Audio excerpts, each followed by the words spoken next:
BJP रे जोगदेवे धामनगर पूर्वतन विधायक बीजेडी विधायक राजेंद्र दास आसंता काली राज्य बीजेपी कार्यालय निज समर्थकों सहित बीजेपी मिसवा नहीं आलोचना होनी आज न्यूज 18 को सूचना देते राजेंद्र दास।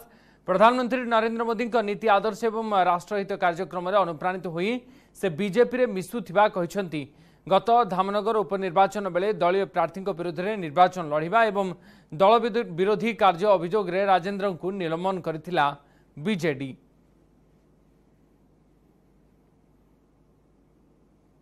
निश्चय आम जिलार जे राज्य सभापति अच्छा भारतीय जनता पार्टी रे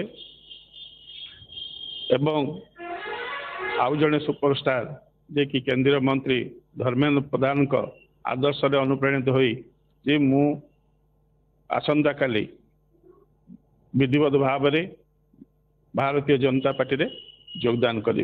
उद्देश्य है राष्ट्र हित पाई राष्ट्र हित पाई एवं देशर हित पाई जी काम करते आपण देखुवे जे मु आगुरी मध्य कहिछि एबे मध्य कहूछि जे उड़िया को बहुत भल पाती जे कि यशस्वी प्रधानमंत्री नरेंद्र मोदी जी एवं नरेंद्र मोदी का आदर्श अनुप्राणित होइछु बीजेपी रो आदर्श अनुप्राणित होइकि आमे लोक सेवा करबा पई भारतीय जनता पार्टी सामिल होइछु।